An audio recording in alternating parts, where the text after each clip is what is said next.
Pemberontakan dapat timbul dalam berbagai bentuk, mulai dari pembangkangan sipil, civil disobedience, hingga kekerasan terorganisir yang bertujuan meruntuhkan sebuah pemerintahan yang berkuasa. Di Indonesia sendiri tercatat sejumlah pemberontakan yang sempat pecah. Berikut daftarnya. 1.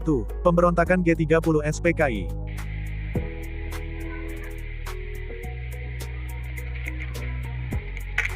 Lapor, kami telah menemukan tanda-tanda yang mencurigakan. Gerakan G30 SPKI sendiri terjadi pada tanggal 30 September tahun 1965, tepatnya saat malam hari. Insiden G30 SPKI masih menjadi perdebatan berbagai kalangan mengenai siapa penggiatnya dan apa motif yang melatar belakanginya. Akan tetapi kelompok religi terbesar saat itu dan otoritas militer menyebarkan kabar bahwa insiden tersebut merupakan ulah PKI yang bertujuan untuk mengubah unsur Pancasila menjadi ideologi komunis. Hingga pada puncaknya pada tanggal 30 September tahun 1965, PKI melakukan penculikan terhadap 6 orang jenderal TNI AD. 3 jenderal itu adalah MT Haryono, Ahmad Yani dan DI Panjaitan yang tewas di tempat. Sedangkan 3 jenderal lainnya seperti Sutoyo Siswomiharjo, Suprapto dan S. Parman dibawa oleh para pemberontak dalam kondisi hidup. 2. Pemberontakan Permesta Proklamasi PRRI ternyata mendapat dukungan dari Indonesia bagian timur. Gerakannya dikenal dengan Perjuangan Rakyat Semesta, Permesta dideklarasikan oleh pemimpin sipil dan militer Indonesia bagian timur pada tanggal 2 Maret tahun 1957, yaitu oleh Letkol Vence Sumual.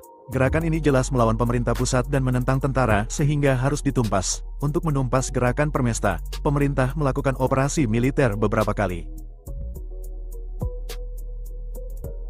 3. Pemberontakan PRRI. Pemerintahan Revolusioner Republik Indonesia atau PRRI tercipta sebagai buah dari protes masyarakat daerah yang merasakan ketidakadilan pemerintah pusat. Daerah kecewa terhadap pemerintah pusat yang dianggap tidak adil dalam alokasi dana pembangunan. Kekecewaan tersebut diwujudkan dengan pembentukan dewan-dewan daerah seperti Dewan Manguni di Sulawesi Utara yang dipimpin oleh Kolonel Vence Sumual, Dewan Garuda di Sumatera Selatan yang dipimpin oleh Letkol Barlian, Dewan Gajah di Sumatera Utara yang dipimpin oleh Kolonel Maludin Simbolan, Dewan Banteng di Sumatera Barat yang dipimpin oleh Letkol Ahmad Hussein. 4. Pemberontakan PKI di Madiun. Pada tanggal 18 September tahun 1948, Musso memproklamasikan berdirinya pemerintahan Soviet di Indonesia. Tujuannya untuk meruntuhkan Republik Indonesia yang berdasarkan Pancasila dan menggantinya dengan negara komunis. Pada waktu yang bersamaan, gerakan PKI dapat merebut tempat-tempat penting di Madiun. Kemudian atas perintah Jenderal Sudirman, tentara berhasil menumpas gerakan ini. Sang tokoh utama itu tewas sedangkan beberapa yang lain seperti Dipa Nusantara, Aidit, DN. Aidit berhasil meloloskan diri. 5. Pemberontakan DITI.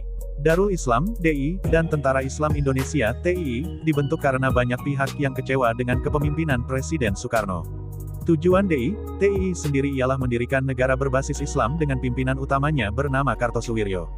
Kelompok ini rupanya mendapat dukungan dari banyak pihak, termasuk Aceh dan beberapa daerah lain yang bahkan menyatakan bergabung dengan organisasi tersebut. Dalam perkembangannya, DITI menyebar hingga di beberapa wilayah, terutama Jawa Barat, Sulawesi Selatan, Kalimantan, dan Aceh. Tambah musuh lagi. Belanda belum habis. Datang gerombolan. Yang lebih sulit lagi, menghadapi bangsa sendiri. Seperti musuh dalam selimut. 6. Pemberontakan GAM. Gerakan Aceh Merdeka merupakan sebuah organisasi separatis yang memiliki tujuan supaya daerah Aceh lepas dari Republik Indonesia. Konflik antara pemerintah dan GAM yang diakibatkan perbedaan keinginan ini telah berlangsung sejak tahun 1976 dan menyebabkan jatuhnya korban hampir sekitar 15.000 jiwa. Gerakan ini juga dikenal dengan nama Aceh Sumatra National Liberation Front (ASNLF). GAM dipimpin oleh Hasan Ditiro yang sekarang bermukim di Swedia dan memiliki kewarganegaraan Swedia. 7. Pemberontakan OPM. Organisasi Papua Merdeka OPM, adalah sebuah gerakan nasionalis yang didirikan tahun 1965 yang bertujuan untuk mewujudkan kemerdekaan Papua bagian barat dari pemerintahan Indonesia. Sebelum era reformasi, provinsi yang sekarang terdiri atas Papua dan Papua Barat ini dipanggil dengan nama Irian Jaya.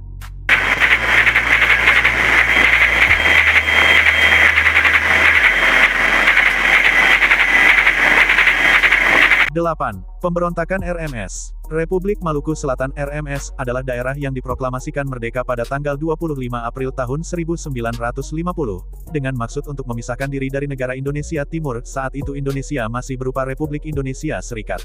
Namun oleh pemerintah pusat, RMS dianggap sebagai pemberontakan dan harus segera ditumpas. Pulau-pulau terbesar yang menjadi basis RMS adalah Pulau Seram, Ambon, dan Buru. Di Ambon RMS dikalahkan oleh militer Indonesia pada November tahun 1950, tetapi konflik di Pulau Seram masih berlanjut sampai Desember tahun 1963.